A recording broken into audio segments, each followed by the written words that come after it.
Bonjour à tous et à toute une petite vidéo où je vais parler un petit peu de quelques règles de sécurité pour la pêche. Alors bon, il n'y en a pas beaucoup et pour la pêche, il y a pas, c'est quand même quelque chose de tranquille. On fait attention avec les hameçons pour pas se piquer les doigts, hein, classique.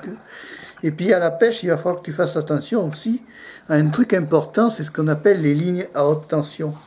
Tu sais que des fois, certains étangs sont bordés de lignes à haute tension. Et il est important, quand tu es à la pêche, c'est de faire attention parce que la canne est en carbone. Et le carbone, tu le sais très bien, est conducteur de l'électricité. Même à distance, tu peux risquer prendre un arc électrique si tu te mets sous une ligne à haute tension. C'est pour ça que sur certaines cannes à pêche, ils ont mis des interdits où ils te mettent qu'il est interdit, par exemple, si la canne est en carbone, on te met, il te le stipule sur la canne à pêche, tu regarderas sur le profil de ta canne, il y a marqué comme quoi c'est interdit d'utiliser la canne par temps d'orage. Mais même temps menaçant d'orage, parce que l'activité électrique peut déjà être présente, donc il faut faire attention. Donc on ne met jamais une canne à pêche près d'une ligne de tension ou d'un endroit, ou même d'un poste électrique, tu vois. Pourquoi ? Parce que ça fait antenne. C'est pour ça qu'il faut faire attention avec la canne à pêche. Alors d'autre part, à la pêche aussi, il faut faire attention donc aux hameçons, parce que ça peut piquer les doigts, et là, ça fait mal.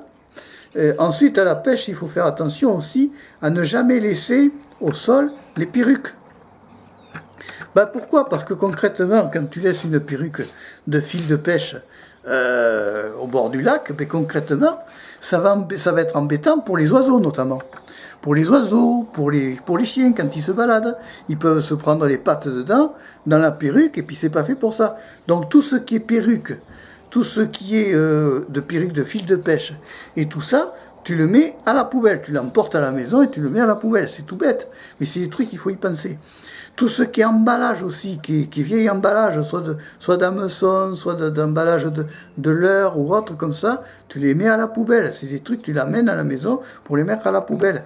Voilà, c'est des trucs tout bêtes. Il faut être très prudent à la pêche parce que c'est pas parce qu'on a une canne à pêche qu'on est à l'abri de danger ou de risque, notamment avec ces fameuses lignes de tension.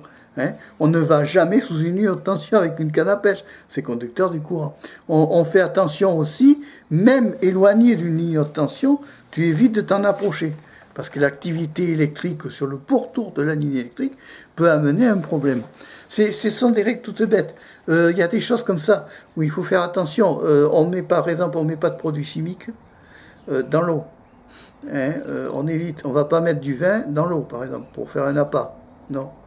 Certains appâtent au sang, oui, mais enfin bon, pour le carnassier, ça a été une époque. Bon, maintenant, je crois que c'est interdit.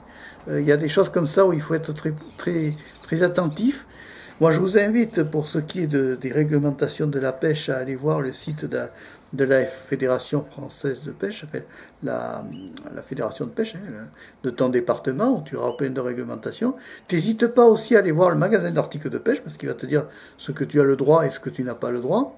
Je crois que le site de cartes de pêche en parle aussi un petit peu. Ce sont des bases, des choses à être prudent. Par exemple, quand tu es à la pêche, tu vas éviter de faire un feu. Ben oui, pourquoi ? Parce que tu vas mettre un incendie. Alors c'est gentil de vouloir cuire des poissons tout faits, mais enfin bon, si tu fais un feu au bord d'un plan d'eau et que tu as un garde-pêche ou un garde-chasse qui passe, ben tu recevras une amende. Mais oui, parce que c'est interdit. C'est interdit dans le code de l'environnement. Ce n'est pas interdit parce que je le dis. C'est interdit par le code de l'environnement qui l'a écrit. C'est écrit, il y a des interdits écrits. Ce sont des choses comme ça très simples. Les pêcheurs ne sont pas... Par exemple, tu as des zones de pêche pour la carpe, qui sont spécifiques à la pêche à la carpe.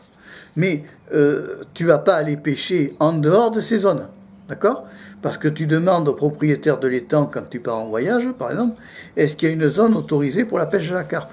Et tu verras que ce propriétaire d'étang va te dire, oui, pour la carpe de nuit, vous pouvez aller dans telle zone.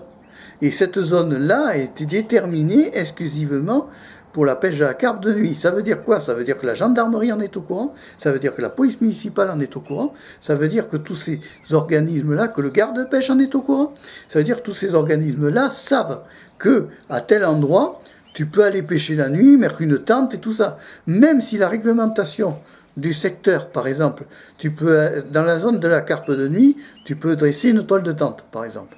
Pour la pêche de nuit, tu as le droit d'avoir une toile de tente pour dormir au pied de ta canne à pêche. Mais Ça ne veut pas dire que ce n'est que valable pour la zone carpe, donc pêche de nuit.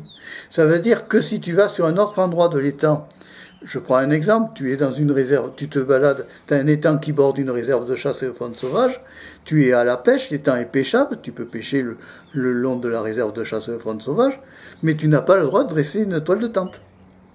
Et oui, c'est interdit par la réglementation, par le décret de la réserve de chasse, sur les terres de la réserve de chasse. Je parle bien sur les terres de la réserve de chasse. Ça ne veut pas dire que sur l'autre partie de l'étang, tu ne pourras pas mettre une toile de tente sans problème. Hein. Ça, c'est pas un problème. Mais c'est le fait, c'est qu'il y a des zones en France où on n'a pas le droit de faire de camping, par exemple. Par exemple, tu as le droit de camper. Alors, il y a des étangs spéciaux carpe où tu peux, là, mettre ta toile de tente de camping, c'est autorisé. Du reste, ils te le mettent à l'entrée de l'étang.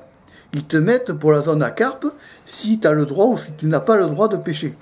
Ce que tu as le droit de faire, par exemple, si tu as le droit de camper, ils te le mettent. Hein. Si c'est autorisé, ils te le mettent de suite. Hein. Dans la zone de pêche à la carpe, bien sûr. Parce que je dis bien zone de pêche à la carpe, parce que ça a été bien déterminé par les fédérations et les propriétaires d'étangs qui autorisent une zone, ce qu'on appelle une zone d'exception. Voilà, c'est important à le savoir. Voilà ce que je voulais dire par rapport aux zones de pêche. On ne fait pas tout et n'importe quoi à la pêche. Ça reste des cannes en carbone qui sont conductrices de l'électricité. Et on fait attention aux doigts parce que quand ça pique, par exemple, il faut faire attention quand on va à la pêche d'être vacciné pour le tétanos. Pourquoi ? Parce que les hameçons rouillés peuvent te provoquer le tétanos. C'est des choses comme ça, quand tu es pêcheur, qu'il faut penser régulièrement. Et après, ça t'avance, ça t'arrange, et puis c'est plus simple, quoi.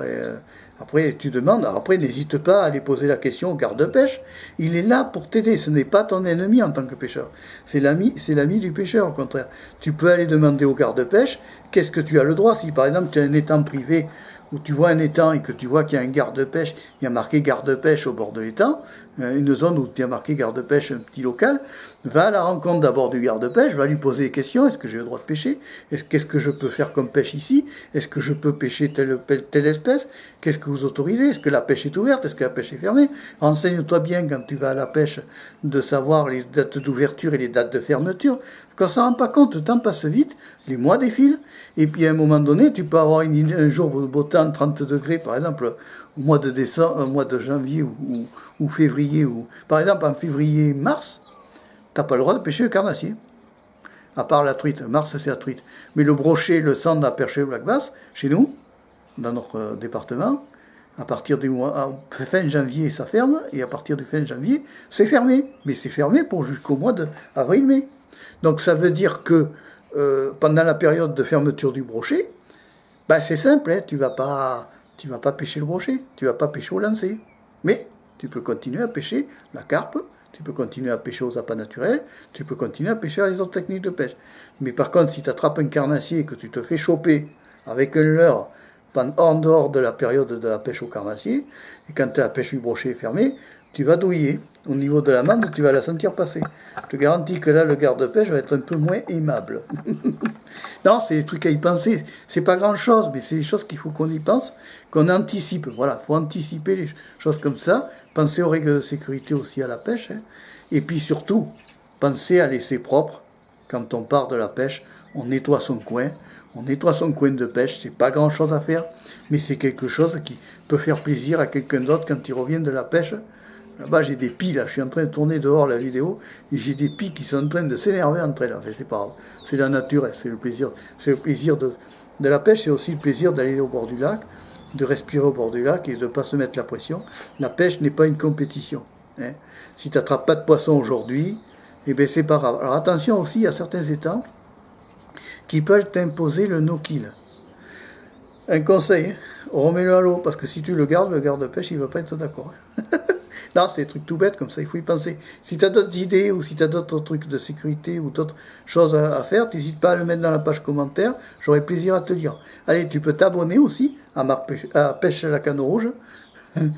J'ai fait plusieurs vidéos en ce moment, alors pour plusieurs chaînes, alors après je m'embrouille.